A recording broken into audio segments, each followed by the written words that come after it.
It was supposed to be the perfect honeymoon. A young couple, Emily and Ryan, had just arrived on a dreamy island tucked away in the middle of the ocean. White sands, turquoise waters, and palm trees swaying like they were dancing to an eternal rhythm. They had spent 2 perfect days in their beach bungalow, waking up to sunrises and falling asleep to the sound of waves. But on the third morning, everything changed. Screams, loud, sharp, real. Emily sat up, heart pounding, and Ryan ran to the window. What he saw didn't make sense. People floating, dogs floating, and above them, creatures, green, medium height, with trumpet-like noses. They hovered on little clouds like cartoonish gods of chaos.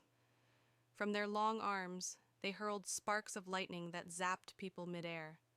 Some laughed maniacally, others spun helplessly in the air.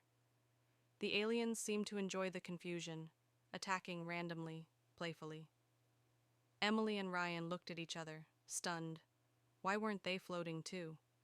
Cautiously, Ryan stepped outside. The second he did, he lifted off the ground, like gravity had forgotten him. He grabbed the doorframe just in time, yelling for Emily to stay back.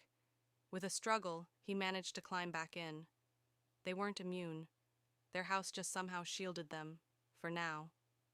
Emily grabbed her phone. She had to show this to the world. She started recording.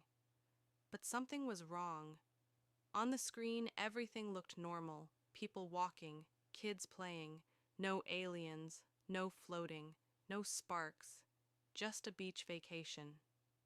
What the hell? She whispered. She tried going live on TikTok, hoping a live stream might catch something different. She screamed into the phone, "They're here! Aliens! They're attacking people! Please, someone, listen!" But the comments rolled in. "Nice try, clout chaser. You okay, girl? Where are the aliens, though? Looks like spring break LMAO." No one believed her. She ended the live, threw the phone down. They were alone in this.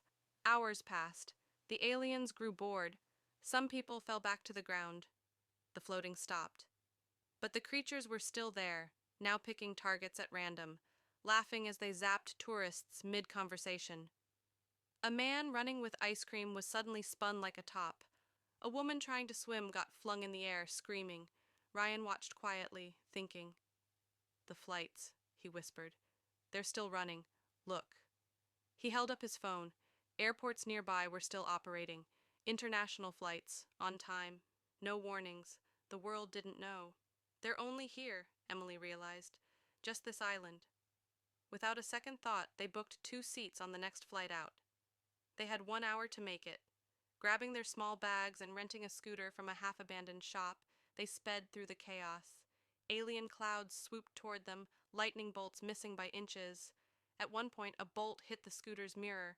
It exploded into sparks, but they kept going, Emily screaming as Ryan steered through broken palm trees and floating sunbeds. But then, the edge of the zone. The moment they crossed it, calm. No aliens, no floating, just birds, cars, and a blue sky. The world was normal again. They reached the airport, breathless, shaking, covered in sweat and sand. No one questioned them. No one even looked concerned. They sat at the gate, holding hands. They knew the truth. And they also knew maybe they wouldn't make it. If the invasion spread, if those clouds reached the mainland, they might die mid-flight. But at least they'd die trying to get home. Because sometimes all you want is to die where you belong.